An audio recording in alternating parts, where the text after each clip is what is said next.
ایک روز علی مردان، غازی بیگ، ناصر الدین تمران اور ایبا جوگی چاروں اپنے گھوڑوں پر سوار ملتان شہر کے قریب پہنچے۔ علی مردان اور غازی بیگ آگے آگے تھے، جبکہ ناصر الدین تمران اور ایبا دونوں ان کے پیچھے تھے۔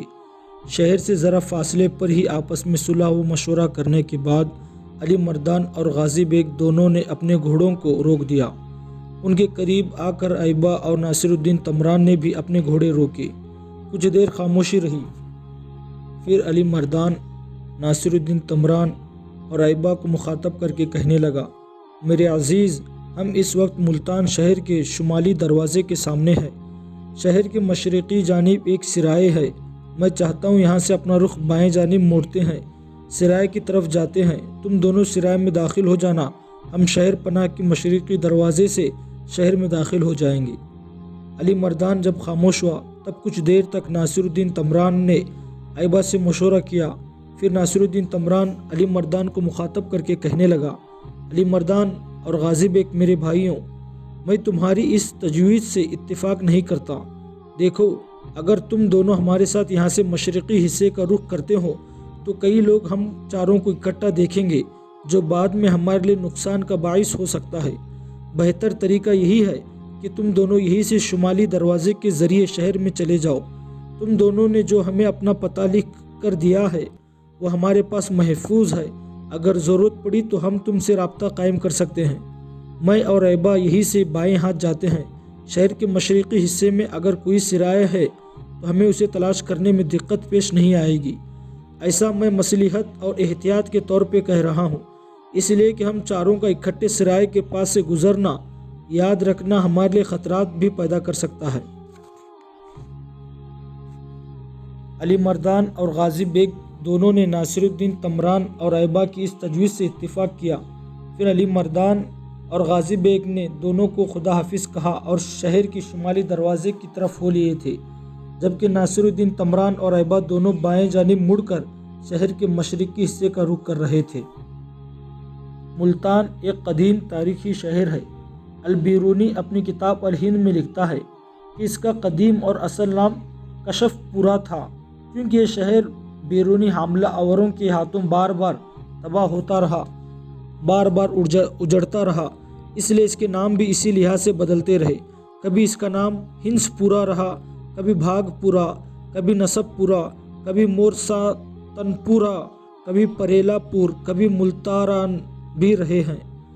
150 عیسوی میں ٹولوی نام کا اسکندریہ کا ایک مشہور جغرافیہ دان گزرا ہے۔ وہ اپنے نقشے میں ملتان شہر کا نام کیسریہ بتایا ہے، جبکہ سر ایلنگس نیڈر برنر کا قول ہے کہ انہوں نے اس شہر کا نام ملتھان سنا ہے۔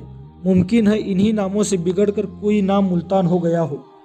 325 عیسوی میں سکندر اعظم نے یہاں کی آبادی کو تباہ و برباد کیا اور 470 عیسوی سے 550 عیسوی تک سفید ہند اس شہر پر برسر اقتدار رہے۔ 550 کے بعد مہاراجہ بکر ماچیت نے سفید ہندوں سے یہ شہر چھین لیا۔ تاریخ سے پتہ چلتا ہے کہ یہاں راجہ سہیس رائے کی بھی حکومت تھی اور 631 میں یہاں ایک برہمن چھیچ نامی نے شہر پر قبضہ کر لیا تھا۔ کہتے ہیں 10ویں صدی عیسوی میں یہاں ایک لودھی خاندان برسر اقتدار آیا۔ اسی خاندان کے عہد میں کراماتیوں کے ایک اہم پیروکار عبداللہ کراماتی نے اس شہر پر حملہ کیا اور اسے فتح کر لیا۔ لودھی خاندان کمزور تھا، کراماتیوں کا مقابلہ نہیں کر سکتا تھا، لہٰذا انہوں نے کراماتیوں کی اطاعت قبول کر لی تھی۔ ساتھ ہی ساتھ انہوں نے کراماتیوں کا مذہب بھی قبول کر لیا۔ کراماتی جہاں بھی وارد ہوتے، ان کی لوٹ مار سے ہنستے مسکراتے شہر طوائف الملوکی کا شکار ہو جایا کرتے تھے اور ان کی تباہی و بربادی کے آثار صدیوں تک باقی رہے۔ لودھی خاندان کے بعد سلطان محمود غزنوی کا باپ سبکتگین حکمران بنا تو اس شہر پر وہ حملہ ور ہوا۔ یہاں کے لودھیوں نے اس کی اطاعت قبول کر لی۔ اس کے بعد پھر کراماتی اپنے ایک سردار جلم بن شعبان کی سرگردگی میں ملتان پر حملہ ور ہوئے۔ وہاں انہوں نے اقتدار قائم کر لیا۔ یہاں کراماتیوں اور باطنیوں کا اقتدار اس قدر بڑھا اور ان کے ظلم و ستم میں اس قدر اضافہ ہوا کہ 1042 عیسوی میں آخر سلطان محمود غزنوی نے ملتان کا رخ کیا۔ باطنیوں اور کراماتیوں کا اس نے خوب قتل عام کیا اور اس شہر کو اس نے فتح کر لیا، لیکن سلطان محمود غزنوی کے بعد یہاں باطنی اور کراماتیوں کا پھر زور ہو گیا تھا۔ بہرحال علی مردان اور غازی بیگ تو شہر پناہ کے شمالی دروازے سے شہر میں گھس گئے، جبکہ ایبا اور ناصر الدین تمران نے شہر کے مشرقی حصے کا رخ کیا۔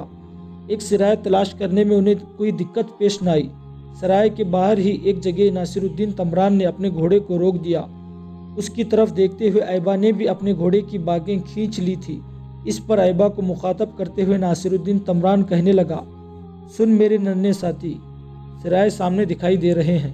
اس میں داخل ہونے اور قیام کرنے سے پہلے ہمیں آپس میں اپنی شناخت کا مکمل صلاح و مشورہ کر لینا چاہیے۔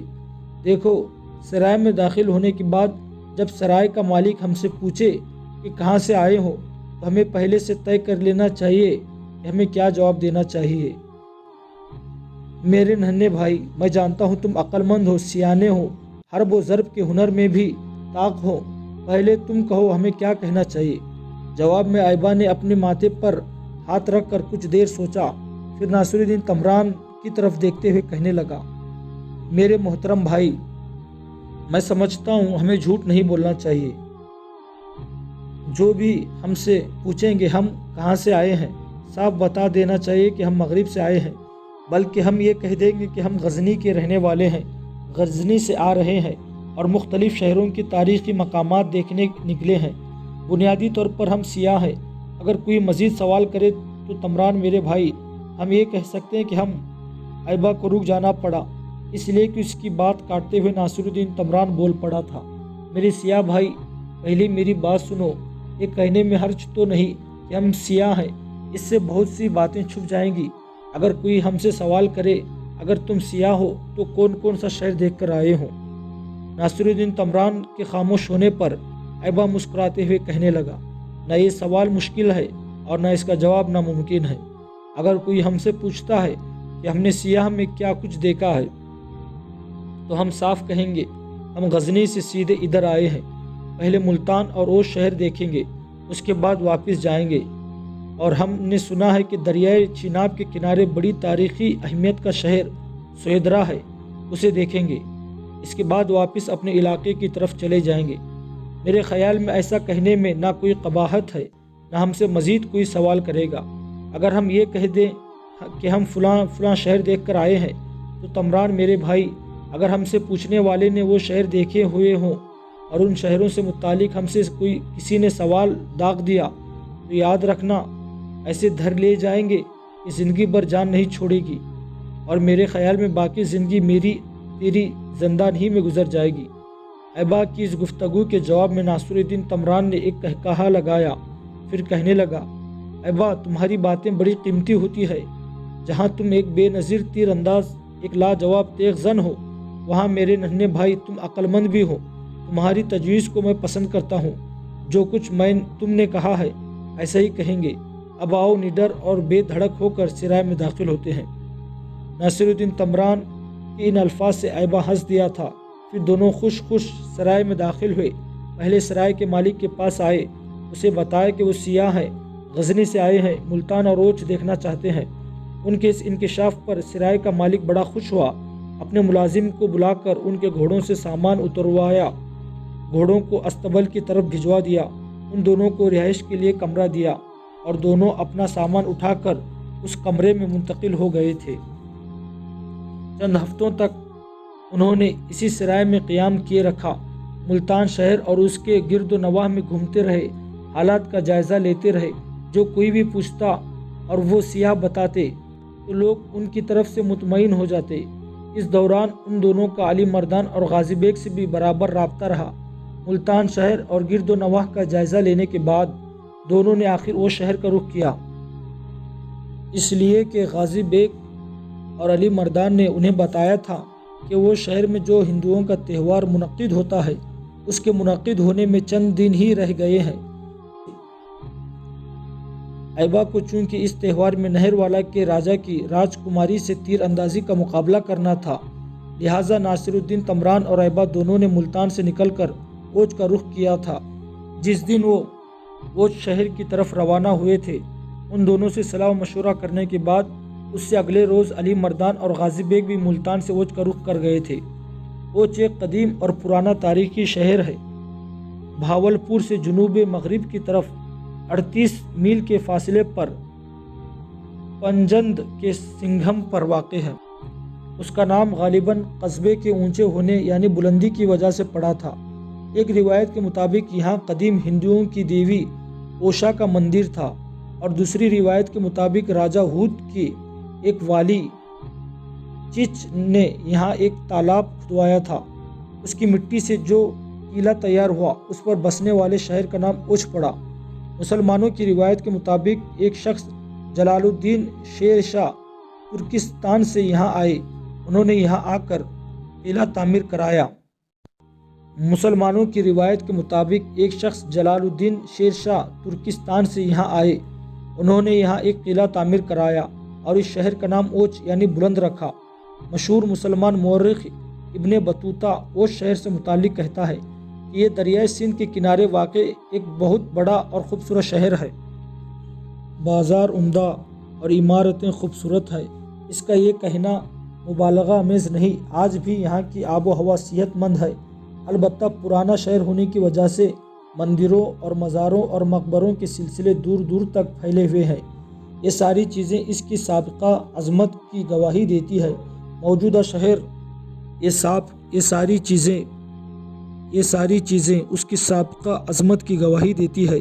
موجودہ شہر 3 حصوں پر مشتمل ہے: اوچ بخاری، اوچ گیلانی اور اوچ مغلان۔ شہر سڑک کے ذریعے ملک کے دیگر شہروں سے ملا ہوا ہے۔ قریب ترین ریلوے اسٹیشن احمد پور شرقیہ ہے، جو یہاں سے 12 میل کے فاصلے پر واقع ہے۔ محمد بن قاسم کے وقت یہ شہر سیاسی اور معاشی اعتبار سے ہی نہیں بلکہ تہذیب اور تمدن کے لحاظ سے بھی بے مثال تھا۔ محمود غزنوی کے زمانے سے یہاں اسلامی علوم کی آمد ہوئی اور مولانا صفی الدین کازروئی کی زیر ادارت ایک اسلامی درسگاہ اوچ قائم کی گئی۔ رفتہ رفتہ اوچ کا علمی مرتبہ اتنا بڑھ گیا کہ پورے بر صغیر میں اس سے بہتر کوئی شہر نہیں سمجھا جاتا تھا۔ منگولوں کے حملوں کے دور میں علماء و فضلاء میں سے اکثر نے اوچ شہر کا رخ کیا اور یہاں سکونت اختیار کر لی۔ اگرچہ منگولوں نے شہر کو کئی بار تباہ و برباد اور تاراج کیا، مگر اس کی اہمیت و حیثیت پر بھی کبھی کوئی فرق نہ آیا۔ 1398 عیسوی میں جب تیمور لنگ نے دلی پر حملہ کیا تو وہ اوچ ہی کے راستے دلی کی طرف روانہ ہوا تھا۔ ہمایوں کے عہد میں یہ شہر دلی کے ماتحت آ گیا تھا۔ مغلیہ عہد کے اواخر خصوصاً اورنگزیب کے بعد اس شہر کی اہمیت اور تجارت اور آبادی میں فرق آنا شروع ہو گیا تھا۔ رنجیت سنگھ نے اس شہر پر قبضہ کرنے کی کوشش کی تھی مگر ناکام رہا۔ اس کے بعد بہرحال عباسیوں نے اس شہر کو اپنی ریاست میں شامل کر لیا۔ اس شہر نے پورے ہندوستان کو علمی لحاظ سے فیض عطا کیا، لہٰذا اس لحاظ سے یہ شہر قدیم اور پرانے دور ہی سے مشہور اور معروف شمار کیا جاتا ہے۔ ناصر الدین تمران اور ایبا دونوں اوچ شہر میں داخل ہوئے۔ پہلے انہوں نے ایک سرائے میں قیام کیا، اس کے بعد شہر کا جائزہ لینے کے لیے نکلے۔ انہوں نے ہندوؤں کی اوشا دیوی کا مندر بھی دیکھا، جہاں دیوی کے مندر کے قریب ہی باہر کی جانب کھلا میدان تھا جہاں ہندوؤں کا تہوار منعقد کیا جاتا تھا۔ اس میدان کا بھی انہوں نے جائزہ لیا۔ جس روز وہ دونوں اوچ شہر میں پہنچے اس سے اگلے روز علی مردان اور غازی بیگ بھی وہاں پہنچ گئے تھے، اور انہوں نے بڑی رازدانہ انداز میں ناصر الدین تمران اور ایبا سے رابطہ قائم کر لیا تھا۔ چونکہ ہندوؤں کا جو تہوار وہاں منعقد کیا جاتا تھا اس کے انعقاد کے دن قریب آ گئے تھے، لہٰذا ناصر الدین تمران اور ایبا دونوں سرائے میں قیام کر کے اس تہوار کا انتظار کرنے لگے تھے۔